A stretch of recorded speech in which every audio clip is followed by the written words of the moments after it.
I want to take 5 minutes for a few questions for Dr. Davidson and then I want to invite all of you to a poster session where we have some of the meditation work we support going to be presented. But we have time for a few questions. Yes? How do you suppose that long-term meditators who show reductions in amygdala reactivity might respond in a situation that's truly dangerous, in which activation might be advantageous? Yeah, it's a wonderful question, and there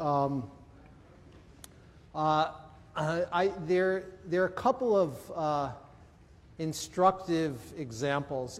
When you look at the responsivity to physical pain in long-term practitioners, we published a study a couple of years ago where we look at physical pain. This is in response to thermal pain, and we have a period where they anticipate receiving the pain, the actual noxious stimulus itself, the nociceptive stimulus, and then a recovery period. And what we find is that during the anticipation period, they show very little reactivity in the pain matrix. During the actual thermal pain itself, the thermal stimulus, in some regions of the pain matrix, for example, somatosensory cortex, they actually show significantly increased reactivity. But then they recover very quickly.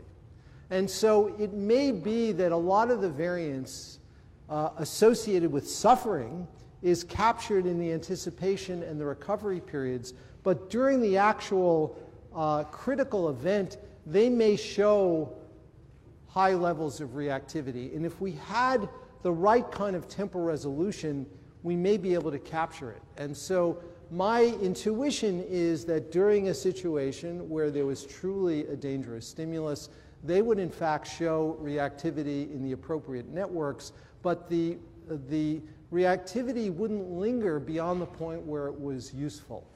That's a conjecture, but that is something that can be empirically investigated. So thank you for the good question. Thank you, Dr. Davidson. I'm very excited to see you. I've heard a lot about you, and so nice to see you in person, and thank you for all of your work. Thank you. I work in leadership development here at NIH, so I'm very interested in how this research could impact how we train future leaders, both leaders, leaders at all levels, really.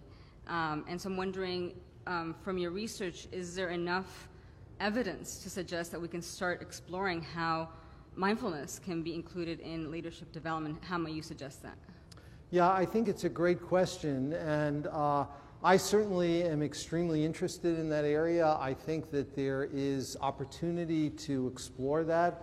My own conjecture is that some of these practices may be very helpful to leaders, and one of the things that we don't know is what the appropriate dosing is, if you will, to produce meaningful effects.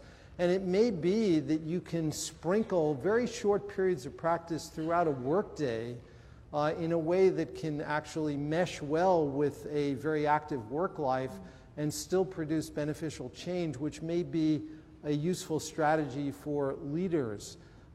This is something that I think really warrants serious investigation. I think there's enough evidence that we have now to suggest that there is some promise, and we need to investigate it seriously.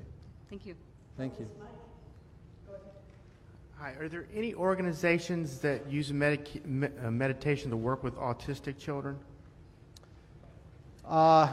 It's a good question. I don't know of any organizations. I do know of some specific individual research efforts that are being now conducted to explore elements of certain kinds of meditation for children on the autism spectrum.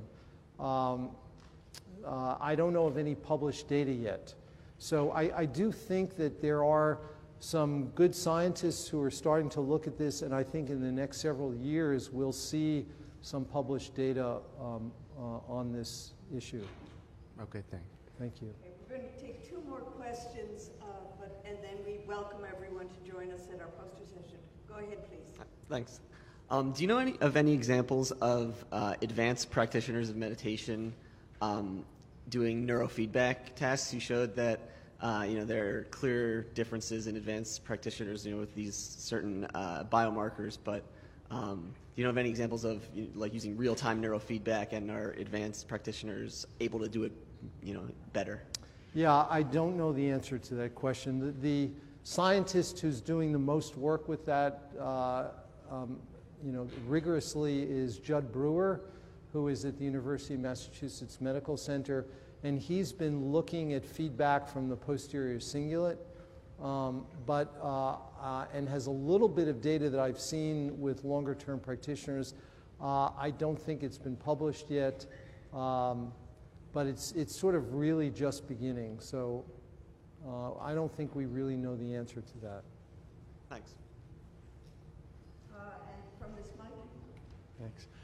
Hi, has work in your center touched on epilepsy and seizure conditions at all? We have not studied epilepsy or seizure conditions. I do know of a group in Lyon, France, that is now looking at the impact of meditation specifically on seizure activity in seizure-prone individuals, but I don't know of any published data. So again, lots of opportunity, but we're still at a very early stage in this work. So thank you all very much.